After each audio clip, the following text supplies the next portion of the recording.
Good morning. I wanted to do a little video of how I make the fabric covers. I've already gotten started. I've cut the chipboard. These chipboard pieces are 6 inches wide by 9 inches long, and I'm going to use a 2-inch spine. This is 2 inches wide by 9 inches long as well. I've marked this one. I just wrote 2 inches on there just so that I have the top figured out. I use this tool here that I got from the dollar store and the back side of my kitchen cutting board to do this. And I have this wooden ruler. It's the kind that has the metal at the top. That way I don't cut into the ruler. Anyway, so here's a piece of fabric. I found this down in my basement in a tote. I'm not sure if it's particularly old. It is thin and kind of a fragile piece of fabric. It's got a design here on it of keys, some looks like hand drawing stuff, and some script. And it's because it's thin, and I've never used a piece that is this thin. I'm hoping that the chipboard doesn't show through and you can't see the glue. So this is kind of a practice test. I start by flipping it over. Now I didn't measure this out. I just kind of ripped it and to what I thought would fit. And I'm going to try my pieces on here and make sure that they're where I want them before, and that they're going to work before I even get going on the glue. I use my ruler, the non-metal side, to kind of gauge this gap between the pieces, and it seems to work out pretty well as far as getting it all lined up. Oops, and then I move it. That looks pretty good. So I actually have a little less than a 1/4 inch gap here. And I'm going to start with the spine. I'm going to flip it over and apply some glue. The most important thing is when you're doing the glue that you get all the edges. You don't want to use a whole lot of glue on these or it'll kind of seep through the fabric. So I'm going to take my brush and brush this out nice and even.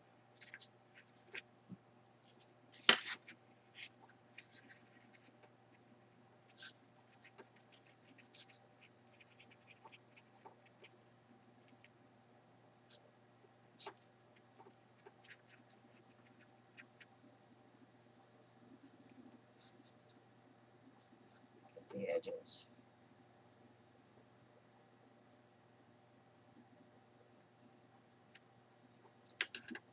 I'm going to put that in place.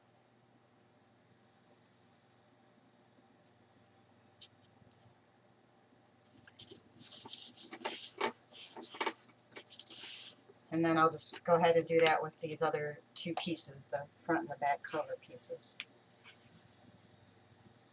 I'm using Aleene's tacky glue. I use this for everything.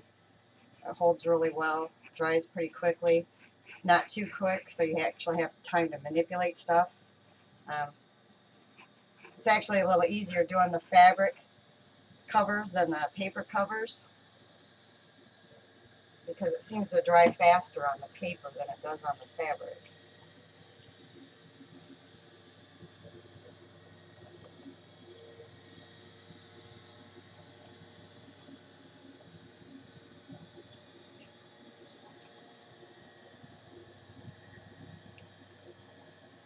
Street sweepers going by outside.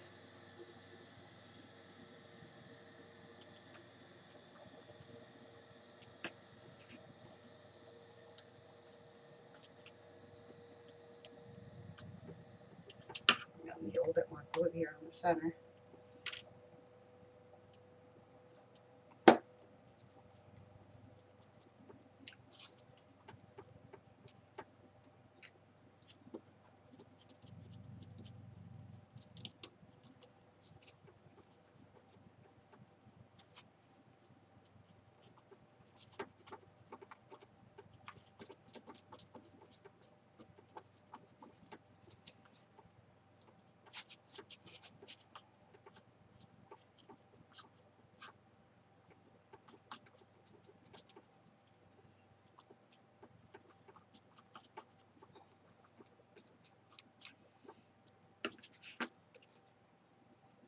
I'm going to use my ruler, push up against this first piece, the spine piece.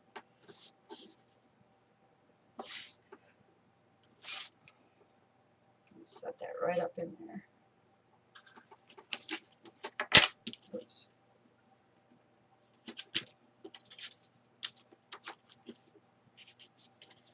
Need to move over just a little bit. There we go.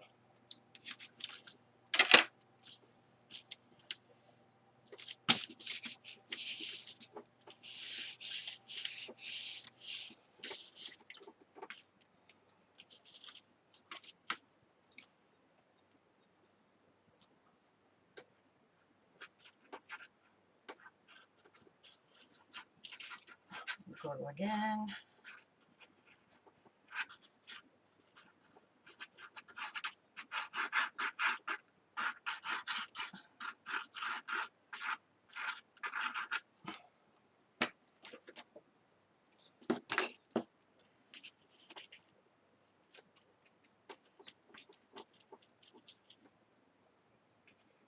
Brush down here.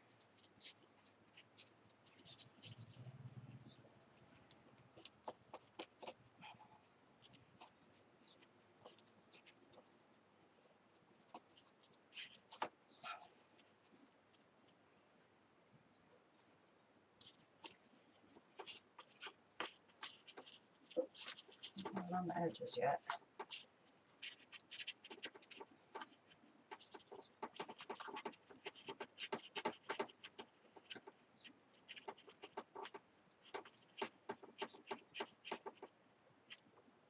I don't usually use the brush. Usually use like a credit card to spread it out, but it just seems like it's so messy. And I would normally do that in the kitchen, but I don't have the camera set up in there, so I'm doing it here in at my desk. So I figured the brush would be a little neater, a little less mess. Okay.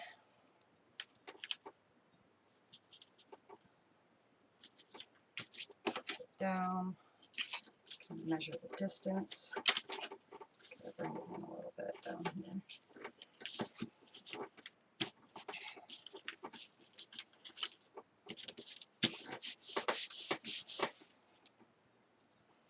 I'm going to flip it over. It's already sticking to the paper here. So I do have another paper sheet. I'm going to lay it flat on this one.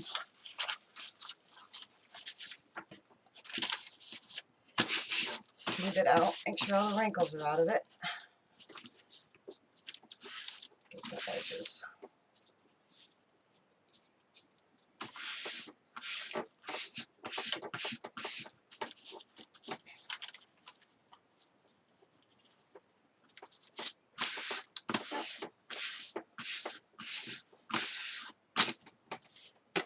Seems to have stuck pretty well. I'll wash my hands off. Wet wipes. Always got to have them.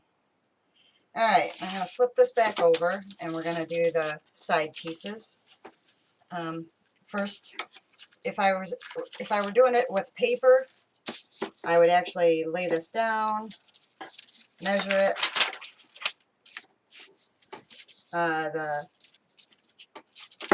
This ruler also is a pretty good gauge at where you want to cut it, but because it's just the fabric, it's a lot easier, it's a lot more forgiving. I'm just going to cut these edges off a little bit. Corners, all the corners.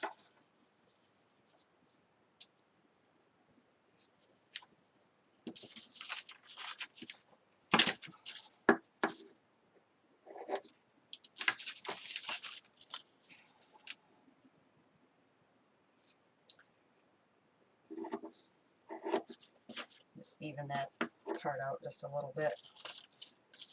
And that last corner. Okay.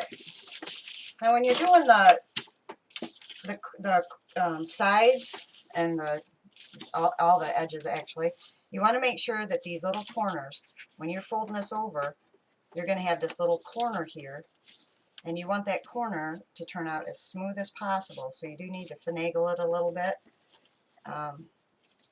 with the glue and let that dry.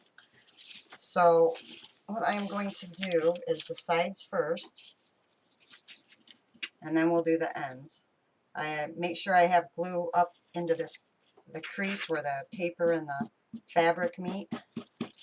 And again, I'm going to use my brush to make sure I've got that nice and smooth and on all the edges. That across there. And then you just fold it up. Make sure that edge is up straight. Pull it over a little bit. Make sure you got all your wrinkles out.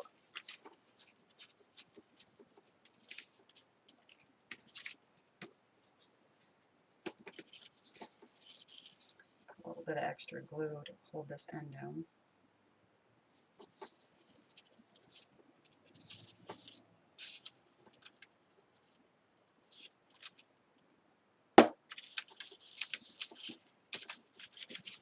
Other side.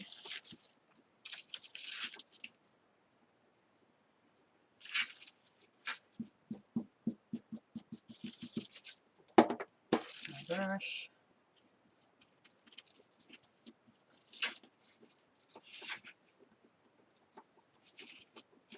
It is so much easier working with the fabric covers than the paper covers. The paper, you know, I usually use cardstock, and you really have to sit here and hold that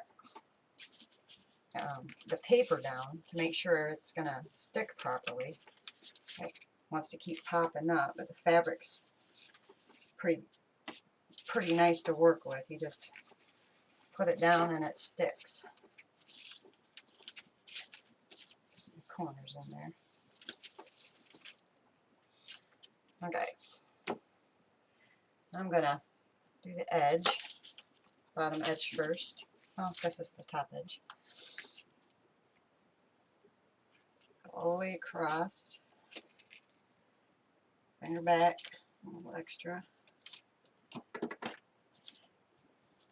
Now, the amount of flap over, or whatever you want to call that, the overlap, really doesn't matter. You don't want a huge amount. You don't need a huge amount, because before you get your book all sewn in, depending on what kind of spine, whether you're doing the hidden spine or the floating or the, you know, sewing right through your spine, the exposed strings on the outside, you're going to put paper over this. So now with this edge, I want to make sure that I got this little folded over part tucked down, and then I'm going to fold that up. And I'm going to do that on both ends, both corners. Fold that little flap down, and then pull that over. You want to make sure you have that tucked in so that it's not hanging out over the edge of your book. And then you can go back in and oops, this one doesn't seem to want to stick. And go back in and pull this over. See where the glue's kind of seeping out, or I got a little bit too much glue there.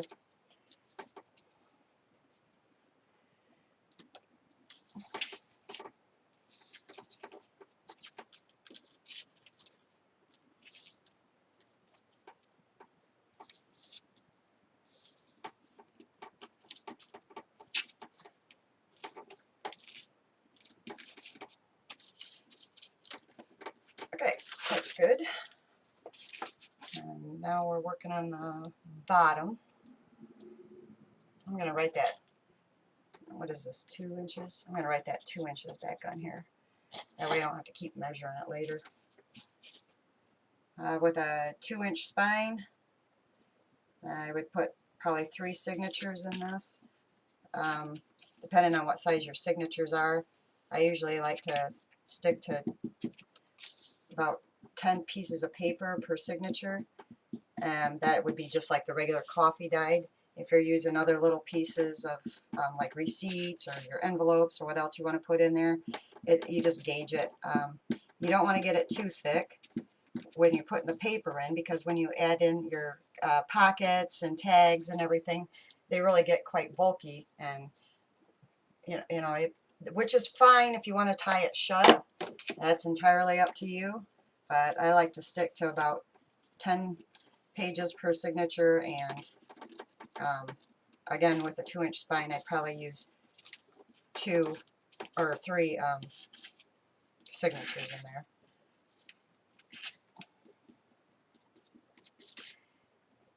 Alright,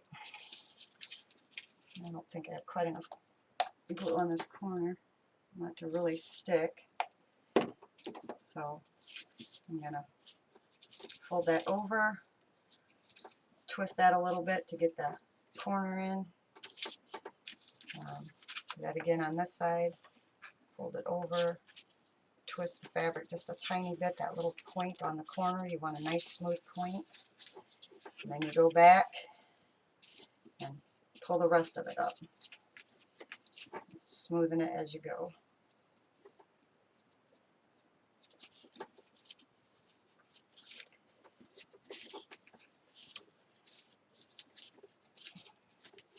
Now if I were doing a paper cover with a cardstock, at this point, once I got it all stuck down, I would go back in with my ruler and make the creases in the spine like this. Because you want to make sure that you bend your paper first. You don't want to just bend your book up and expect it to make nice creases there.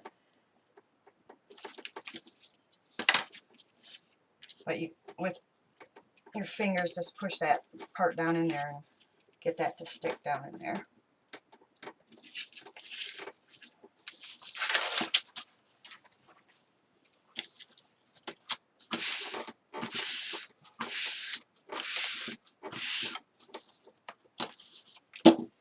And there you have it. Got this, figure out what side you want for top and bottom. I think with this piece of fabric it's kind of weird because it doesn't matter what way you look at it, it seems to be upside down. The writing's upside down and sideways, and the pictures are upside down and sideways. I think because I've got this sort of little leafy card drawn here, with that as the spine, I'll just gauge it that way and use that as the top. So I've written the 2.5 there, and or 2 inches for the spine size, and that's it.